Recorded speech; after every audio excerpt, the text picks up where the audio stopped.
नमस्कार, श्री स्वामी समर्थ. तर मंडळी, हा व्लॉग गुरुपौर्णिमेचा आहे.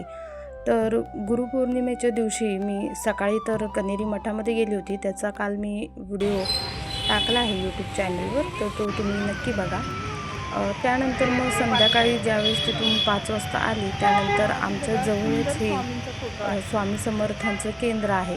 तर म्हटलं तिथेसुद्धा आज गुरुपौर्णिमा आहे, तर नक्कीच दर्शन घेऊन येऊया. त्यासाठी दर्शनाला आली होती मुलांना घेऊन. त्यानंतर बघा, हे औदुंबराचं झाड गुरुपौर्णिमेच्या दिवशी किती सुंदर अगदी सजवलं होतं.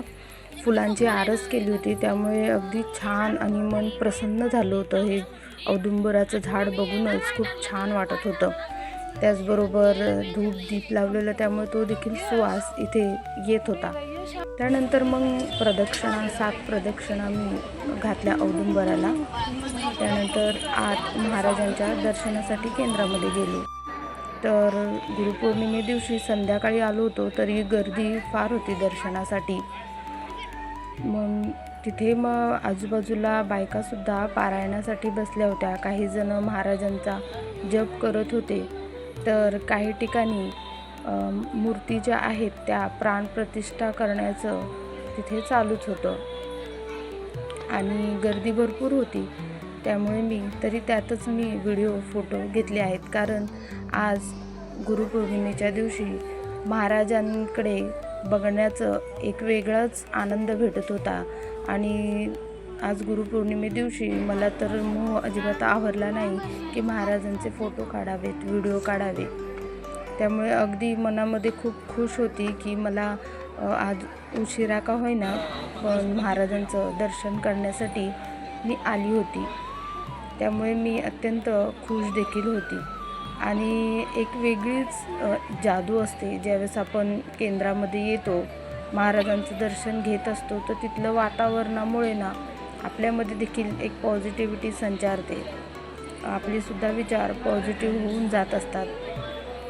जोपर्यंत आपण केंद्रामध्ये आहे तोपर्यंत आपल्या म्हणजे डोक्यामधली सगळी निगेटिव्हिटी किंवा जे विचार आपले असतात, जे दिवसभर आपण असंख्य विचार करत असतो, ते विचार कुठेतरी केंद्रात स्वामींचं दर्शन घेतल्यानंतर, त्यांचा चेहरा बघितल्यानंतर सगळे ते वाईट विचार, निगेटिव्ह जे विचार आहेत ते कुठे पळून जातात व फक्त आपल्या दर्शनासमोर, डोळ्यासमोर फक्त स्वामी दिसू लागतात.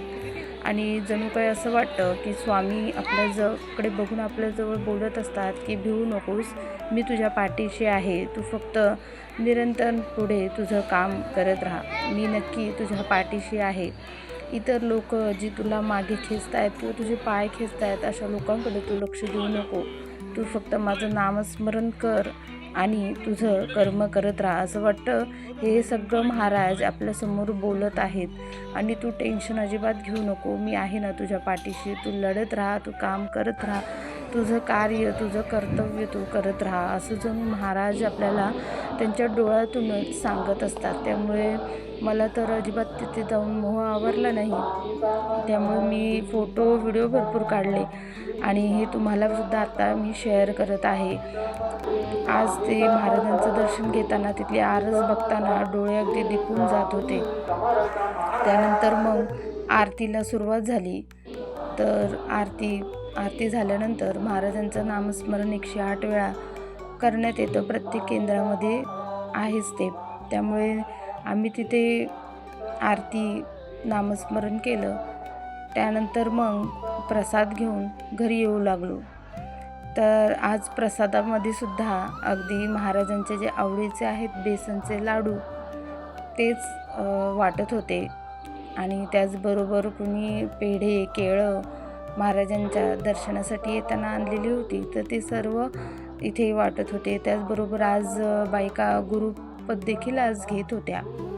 त्यामुळे मी देखील आज गुरुपद महाराजांचं घेतलेलं आहे. तसं तर बघा, महाराज हे सदैव आपल्या पाठीशी आहेतच. त्यामुळे पण गुरुपौर्णिमेला आपण सर्वांनी गुरुपद हे घ्यायचंच असतं. त्याचबरोबर महाराजांना क्षमा प्रार्थना देखील आपण गुरुपौर्णिमे दिवशी करायची असते, कारण वर्षभरात आपल्याकडनं काही चुका झालेल्या आहेत किंवा कळत नकळत आपल्याकडनं, आपण माणूस आहोत त्यामुळे कळत नकळत आपल्याकडनं असंख्य चुका या होतच राहतात. त्यामुळे वर्षभरातून हा एक गुरुपौर्णिमेचा दिवस आहे, ज्या दिवशी आपण महाराजांची मनापासून माफी मागत असतो. तर मंडळी, असा होता माझा गुरुपौर्णिमे दिवशीचा हा व्लॉग. अगदी छोटासाच मी एक केलेला व्लॉग आहे. आणि त्यानंतर मग गुरुपौर्णिमे दिवशी मी घरी संध्याकाळी येऊनसुद्धा घरी पूजा आरती केलं आणि त्या दिवशी खरंच मन अगदी भरून आलं होतं, मन प्रसन्न देखील होतं. मंडळी, नक्कीच तुम्हाला हा व्लॉग आवडला असेल तर लाईक करा. धन्यवाद.